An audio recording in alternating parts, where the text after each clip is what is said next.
Halo teman-teman Nomeser semuanya, lanjut lagi ngobrolin film, karena memang nama acara kita adalah Ngupil, Ngupas Film. Ya, itu judul dari Mas Yus ya. Jadi kalau misalnya Anda merasa jijik, salahin dia, jangan salahin saya. Ya. Nah hari ini kita mau ngupas sosok yang namanya, gue nggak tahu cara ngomongnya gimana ya. Nah belakang sih mantat, depannya eng. Bacanya gimana tuh? Udah gitu kalau udah nggak pakai eng, kok kesannya agak nggak sopan. Kalau pakai eng, bacanya gimana? Agak-agak bingung tuh ya. Yang biasa dikenal dengan Uncle Tat. Ini teman dekatnya Stephen Chow. Ini dia itu dulu lulusan dari program pelatihan TVB Hong Kong. Ini di tahun 74 tuh, kalau nggak salah tuh. Dan sempat dianggap sebagai karena setiap kali film bareng sama Stephen Chow itu selalu jadi omnya, ya. Termasuk juga bareng sama Boboho gitu. Nah, film yang top banget ya siapa yang nggak tahu yang namanya Solid Soccer ya. Solid Soccer, kemudian tapi yang mempertemukan itu adalah All for the Winner yang bareng sama Stephen Chow. Ya. Kenapa gua ngajak Mas Yus? Dia ini penggemar film Hong Kong, terutama film kungfu. Ya, kita akan coba cari tahu tuh karena gue tahu sosok mantat itu, tapi gue nggak tahu detail banget seperti apa. Tapi seperti biasa, karena gue memang punya rasa ingin tahu yang tinggi ya, jadi kudu nanya gitu, biar jelas dan nggak menduga-duga. Mas Yus, yang pertama saya mau tanya, ini ngomong gimana sih? Manggilnya eng atau gimana sih? Ya, masa NG? Ya eng aja udah. Eng ya? Kayak kan gini, kalau di Hong Kong itu ada yang namanya Eng Seyen, ya kan? Sama Eng Mantat, ya kan? Eng Mantat. Nah, dia memang kadang-kadang dibaca kayak misalnya Zhang Yi, Yang Ji kan?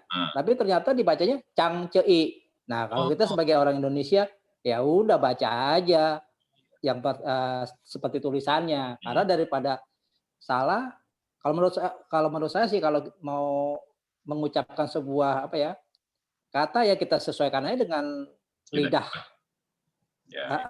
atau fonemnya kita aja gitu ya, lafalnya kita aja. Nah, jadi kalau saya eng mantat, ya kan?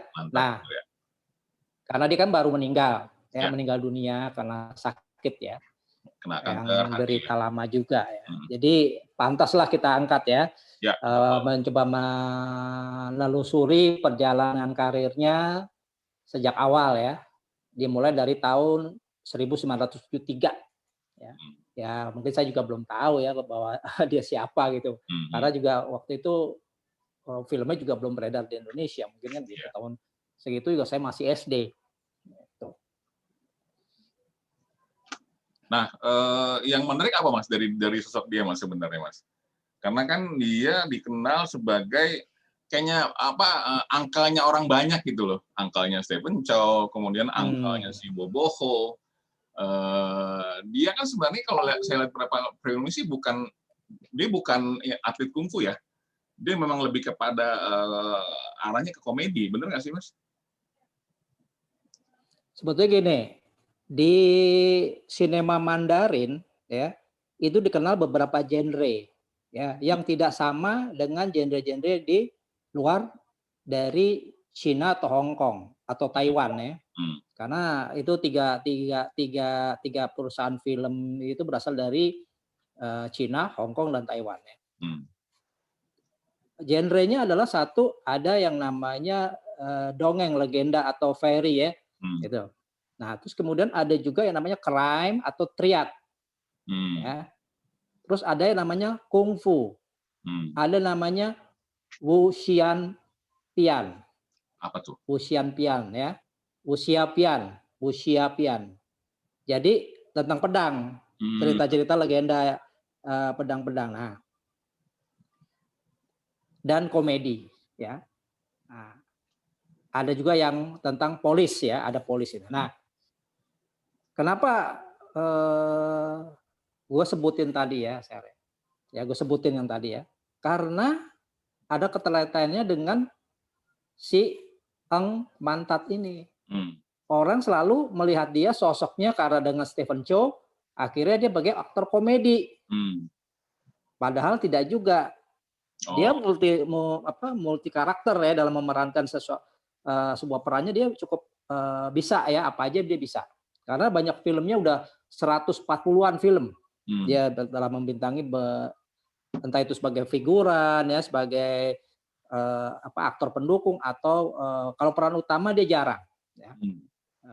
Nah, dia juga pernah sosoknya ada di film The King of Comedy ya, King of Comedy. Nah, kalau saya mengenal dia memang justru di genre crime atau triad atau polis, bukan justru di sosok yang belakangan itu dengan Stephen Chow, bukan. Nah, siapa nih si Eng Mantat ini, atau Uncle Tat ya, kita sebutnya Uncle Tat aja ya.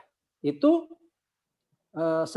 saya tahu, sebetulnya saya nggak begitu memperhatikan dulu ya, karena nonton film Heaven's Sword and the Dragon Sabre ya, yang ada duit tunggal, itu filmnya duit tunggal. Ya judulnya To Leong To tuh ya, Golok Pembunuh Naga. Nah, itu disutradarai oleh Chu Yuan. Nah, Chu Yuan itu yang memang spesialis menyutradarai di dekade 70-an 80-an, menyutradarai film-film bergenre wuxiafian itu ya. Makanya kalau zaman dulu orang sukanya Ko Ping Ho, kalau saya biasa-biasa aja. Saya justru suka dengan karya-karya Chin Yung ya. Chin Yung atau Jin Yong gitu ya, disebut ada orang bacanya Chin Yung, ada yang bacanya Jin Yong tulisannya ya. Nah, sedangkan Uncle Tat itu pernah di film itu di tahun 78. Ketika saya mungkin baru-baru awal-awal senang film Mandarin ya. Nah, terus saya pernah juga melihat dia di film A Better Tomorrow ya, Part 2 yang dibintangi oleh Chow Yun-fat dan Ti Lung ya. Nah, itu disutradarai oleh John Woo, pasti tahu ya, jasa John Woo. Nah, dia di situ cukup menonjol sama film Tiger Cage ya. Itu di era 80-an ya, di era 80-an. Nah, memang pada saat itu Hong Kong bergeser dari film kungfu klasik ya, setting dengan dinasti Ming atau Qing, dia pindah ke setting modern. Nah, di situ saya lihat sosok dari Uncle Tat itu, saya kenal dia. Maksudnya tahu gitu, bukan salaman ya, kenal gitu, "Hey, apa kabar?" gitu, enggak gitu. Jadi saya tahu di film itu, dia waktu di Tiger Cage itu yang disutradarai oleh siapa? Yuen Woo-ping ya. Yuen Woo-ping itu yang pernah nangani beberapa film-film luar ya, itu juga ya, untuk action director-nya. Nah, kalau pernah nonton film Snake and Negashido dan Dragon Master, nah itu dia sutradaranya. Nah, itu jadi dia main bersama Donnie Yen ya. Donnie Yen itu yang main Ip Man.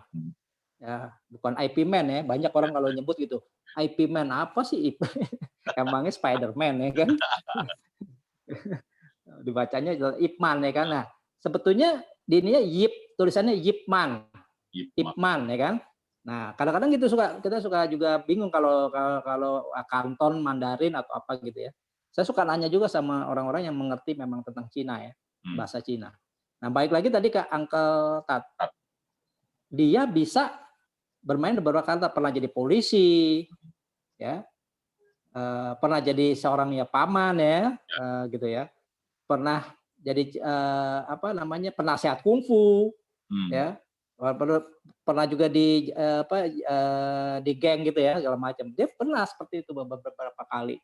Kayak misalnya God of Gambler yang diperankan Chow Yun-fat tuh, Dewa Judi, dia juga ikut terlibat. Seperti itu kira-kira saya. Yang menarik dari sosok ini sebenarnya adalah terus terang saya sih agak jarang mendengar ada aktor Hong Kong yang kemudian sampai sampai ribut di WhatsApp grup gitu loh. Oh, dia meninggal dulu gini gini gini gini. Hampir nggak pernah tuh. Kok tiba-tiba sosok Uncle Tat ini muncul gitu, diomongin banyak orang. Pasti dia punya sesuatu yang orang lain nggak miliki. Ternyata memang dia udah memintangi lebih dari 100 film kan ya Mas ya, film-film Hong Kong gitu. Tapi memang yang membekas mungkin karena itu yang dikenal di Indonesia adalah sebagai omnya Stephen Chow, ya. Dan memang kalau nggak salah dia baru tahun 90 masuk ke layar lebar, ya. Tapi itu juga bukan hal yang mudah karena setahu saya memang industri film di Hong Kong memang sangat kompetitif kan, nggak sembarang orang bisa masuk. Kalau nggak punya sesuatu yang lebih, lu nggak akan bisa nembus gitu loh. Nah, bicara masalah sosok yang namanya Uncle Tat ini, Mas, kalau menurut saya sih dia tuh lagi-lagi saya bukan ahli film Hong Kong ya.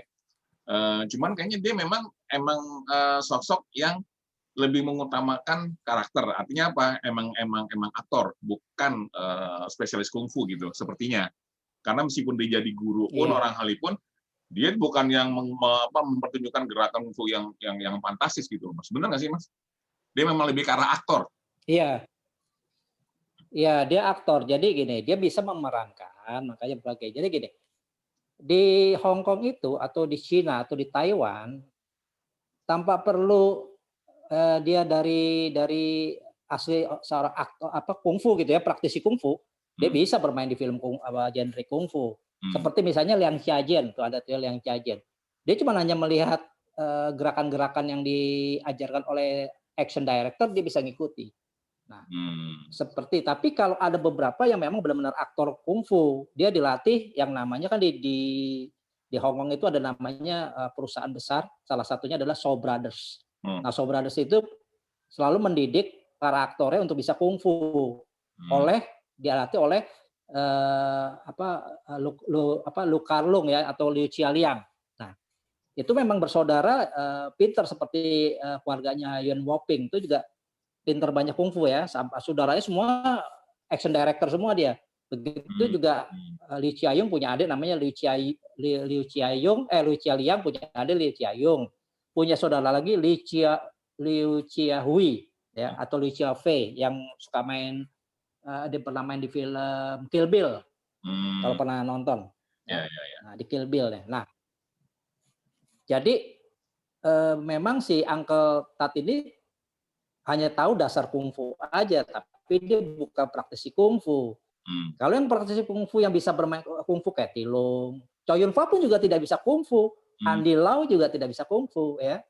Nah, gua kayak Andy Lau, saya kenal dia bukan sebagai Andy Lau dulu, Lee Teo Hua gitu loh. Jadi saya banyak kenal justru dari nama-nama dulu sebelum dia kayak go internasional gitu ya, ataupun yang dikenal segala macam. Nah, kalau kembali lagi ke Uncle Tat. Kenapa dia disukai? Karena dia pernah bermain di film komedi, genre komedi yang sukses di Shaolin Soccer itu. Nah, karena dia kan tendangan golden itunya kan, tendangan emasnya itu ya, dia main bola. Saya nonton juga ketawa juga sih, walaupun filmnya absurd ya. Filmnya absurd ya, ya kan. Tapi itu yang dikenal orang di kalangan penggemar film komedi di Indonesia. Nah, jadi memang misalnya kayak Jackie Chan juga kocak, ya kan? Penggemarnya juga banyak, dia bisa komedi, dia bisa kungfu juga, ya seperti siapa si Sammo Hung, itu juga dia bisa kungfu semua. Rata-rata seperti itu. Jet Li dia bisa wushu dia, ya banyak ya aktor-aktor Hong Kong yang memang basicnya kungfu. Seperti Willy Dawson tuh pernah main di sinema Hong Kong dia ya. Saya pernah nonton tuh filmnya Crystal Fish ya. Nah, padahal dia asli Magelang, ya kan? Di sana namanya bukan Willy Dawson, Chung Chen Li, gitu. Chen Li. Iya, dulu saya nonton, iya Chung Chen Li. Jadi gitu saya kira-kira. Kalau misalnya di sana juga dipersiapkan, ya nggak sembarang juga, gitu loh. Dilihat cocoknya di mana. Nah, Uncle Tat ini bisa main di genre kungfu, triad, komedi. Seperti juga dia pernah dapat sebagai aktor pendukung terbaik kan, A Moment of Rose ya, kalau nggak salah. Saya agak lama sih filmnya. Gitu. Karena romance ya. A Moment of Romance ya, itu dia dapat loh sebagai penghargaan di Hong Kong tuh dia bisa sebagai aktor pendukung terbaik ya. Mhm. Gitu. Mas, kalau bicara industri film Hong Kong, mungkin agak keluar dikit dari si Mantap ini. Dulu kan ada 3 orang tuh, ada Jackie Chan, ada Sammo Hung, ada Yuen Biao. 3 orang itu kan. Iya betul. Itu kan Oh kalau nggak itu salah ya saya berasal, tahu. tahu lah, karena saya penggemar Jackie Chan Mas, penggemar Jackie Heeh, Chan sama penggemar Sammo Hung.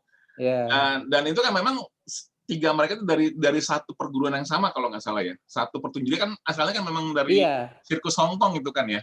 Bertiga itu kan, karena memang mereka betul. sering melakukan adegan-adegan akrobatik. Tapi kayaknya kalau begitu masuk ke Indonesia, yang diingat yang seperti itu kayaknya nih. Bener nggak sih, Mas? Sekarang gini, film Kung Fu Hustle sukses Hmm. loh, Ya, ya kan? Karena maksud ya. dengan distributornya dari Sony, ya, Hmm. Sony Pictures kan. Nah, itu juga membuat Stephen Chow jadi ngetop. Hmm. Sebelum-belumnya kan dia tidak begitu terkenal Ya. Stephen Chow itu, ya. Nah, dia akhirnya jadi dia banyak top. Kayak film terakhir yang saya tahu tuh Journey to the West ya kalau nggak salah. Nah, Hmm. kembali lagi tadi misalnya beberapa yang dikenal kungfu, ya memang Ya. balik penggemar film genre kungfu, tapi komedi itu lebih banyak di Indonesia. Hmm. Makanya kenapa dia dikenal. Karena kan orang Indonesia penggemar bola tinggi juga kan. Ya. Nah, dia pengen lihat tuh, ya. Oh, ternyata ada juga nih film kungfu pakai kayak di film kayak dia juga terlibat di Kung Fu Dang, ya. Tentang basket. Hmm. Itu. Nah, itu juga dia main di situ juga. Jadi dia dikenal karena perannya sebagai ya aktor komedi gitu loh yang dia bisa mukanya bisa lucu gitu ya. Dan beberapa lagi juga kan seperti gini, kayak Eric Sang ya. Hmm. Eric Sang itu ada main serius tapi ada komedinya gitu loh. Hmm. Ada beberapa banyak itu aktor-aktor Hong Kong seperti itu. Bisa serius, bisa jadi tidak terjebak ya. Ya. Kita pernah ingat nggak sosok dari Bagio S? Ya. Ya, Bagio S itu dia pernah main di Sang Guru. Ya, serius banget. Bagus kan? Hmm. Serius gitu loh. Jadi dia bisa keluar dari image ya, image komedinya ya, di mata orang gitu. Nah itu nggak gampang share seperti itu. Ya. Banyak yang bisa berhasil seperti itu.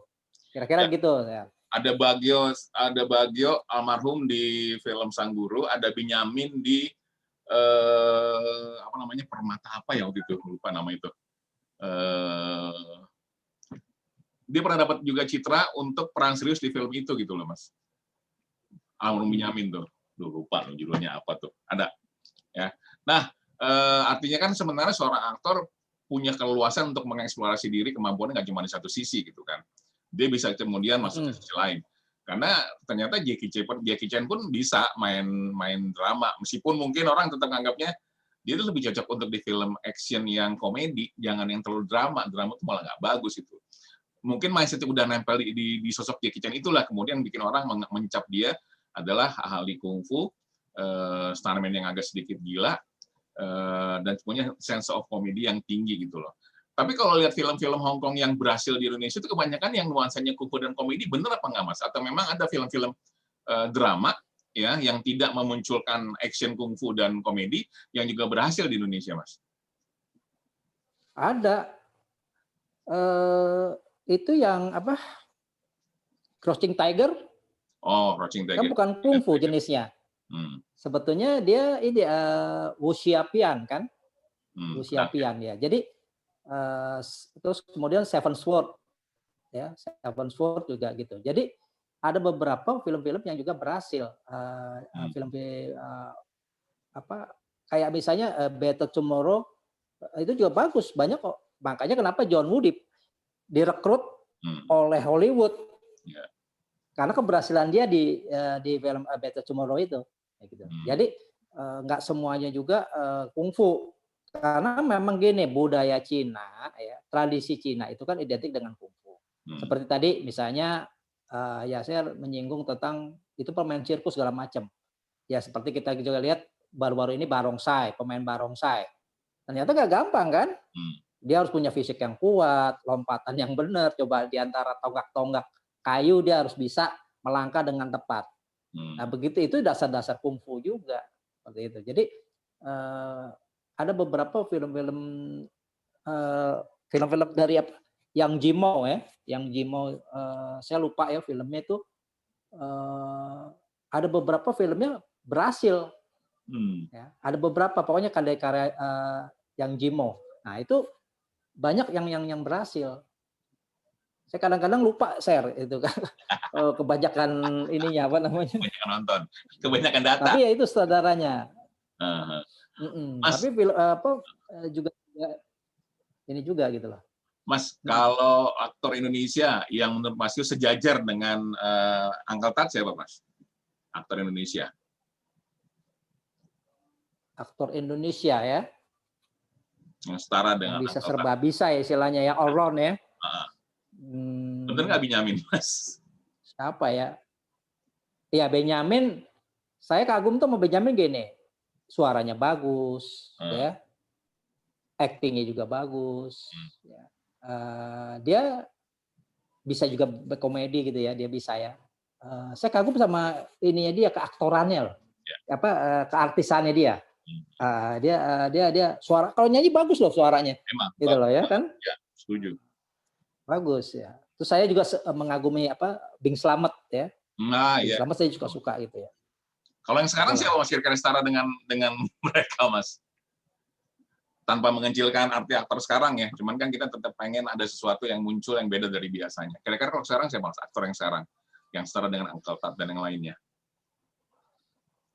Sekarang itu Reza Rahardian masuk nggak, Mas? Sebetulnya si siapa namanya?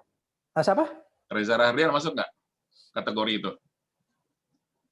Reza Rahardian itu sebetulnya juga, tapi dia lebih banyak memerankan tokoh-tokoh yang ada ya, tokoh-tokoh terkenal kayak Habibie gitu kan, salah satunya ya, Rahardian ya.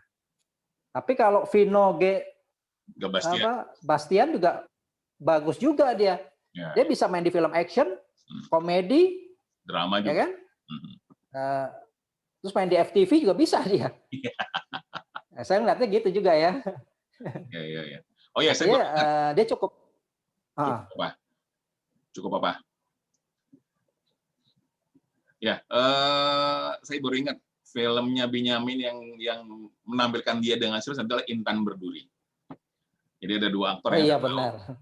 Intan Berduri, kalau Bagio itu, karena judulnya sendiri udah nggak ada komedinya kan? Nggak ada berkomedi dan sebenarnya pertama kali nonton itu pengen ngarepin ada yang lucu, ternyata sampai selesai kok lucu ya, ternyata memang bukan film komedi gitu loh. Mas, terakhir Mas,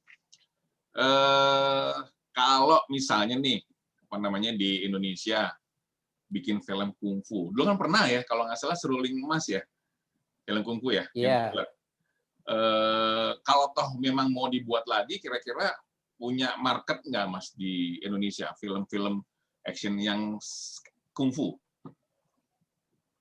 Ada satu lagi dulu tuh terakhir si Mira Lesmana buat bersama si siapa namanya Nicholas Saputra. Golok Emas bukan? Terus ada Celia, anaknya si Indra Lesmana tuh main, kurang berhasil. Kurang ya? Ada tuh judulnya ya Tongkat Emas apa itu saya lupa. Ya. Golok Emas. Dia kalau menurut saya kalau mau berhasil pakai aktor praktisi kungfu atau karate atau segala macam seperti dulu zamannya Adven Bangun, ya kan? Adven Bangun itu kan karate dari Inkai, ya. Jos Rudy dari Sotok kan kalau nggak salah ya, Jos Rudy itu kemudian juga dari Prima Taekwondo. Si Willy Dosen juga kan dia dari praktisi juga ya kan. Terus juga ada Barry Prima, ada John Saimama, terus ada beberapa lagi yang lain-lainnya itu praktisi. Karena kalau mau bagus seperti gini deh kayak Iko Uwais ya kan sama Yayan. Kan bagus jadinya gerakannya. Memang harus praktisi kalau menurut saya ya. ya boleh di aktor yang lain tapi sebagai ininya. Tapi kalau misalnya kemarin kan yang main kan si apa Nicholas Saputra atau sama si siapa ya kalau nggak salah Pendekar Tongkat Emas ya apa judulnya? Sih kalau nggak Saya lupa salah. juga tuh. Tuh iya kan? Ya. Yang Reza Rahardian main juga kan? Seperti itu. Harusnya ke aktor kungfu. Kayak dulu waktu si Buta dari Gua Hantu biasanya Ratno Timur, dia main ininya, tapi dia kan karakternya kuat, bagus tuh, ya kan? Si Buta dari Gua Hantu tuh. Nah, harusnya dikembalikan seperti itu, karena kita kaya dengan cerita-cerita legenda yang mengandung unsur silat, ya, bela diri, itu bisa kita ada. Seperti apa pencak silat dari Sumatera, ya kan? Ya. Itu juga unik kan, itu bagus tuh diangkat. Ya. Nah, jadi harus praktisi, Ser. Siap. Ya kayak komedian aja juga. Walaupun aktor bisa juga ada bisa jadi komedi, bisa juga kayak misalnya si Reza Rahardian kan di film apa tuh yang pakai bos-bos tuh judulnya. Oh, itu atau, My Stupid Boss. Itu kan juga lucu dia kan bisa. Jadi ada beberapa juga yang aktor yang bukan komedian bisa main berakting sebagai komedi. Begitu juga yang tidak punya basic bela diri, tapi dia bisa juga karena badannya cukup mendukung, ya kan. Nah, seperti itu. Kebanyakan kalau di Hong Kong ya atau di Cina, ya, dia kebanyakan dari pemain balet atau penari. Karena gerakannya luas, padahal dia bukan dari praktisi kungfu seperti misalnya Cheng Pepe, terus si siapa Zhang Ziyi, itu penari, main balet gitu loh. Tapi bisa hidup. Begitu juga misal kalau di Indonesia, cari aja pemain balet, penari pasti bagus. Ya. Itu kalau yang perempuan ya, misalnya. Betul. Oke, Mas Yus, thank you udah bisa ngobrol tentang Uncle Tat malam hari ini. Mudah-mudahan teman-teman bisa dapat gambaran sosok seperti apa dia dan industri film Hong Kong seperti apa. Nanti gue juga akan ngajak Mas Yus untuk bicara film kungfu doang. Karena kalau film kungfu doang, dia ahlinya nih. Gitu kira-kira. Thank you, Mas Yus. Kapan-kapan kita ngobrol lagi, Mas Yus ya. Ya, sama-sama, Sir.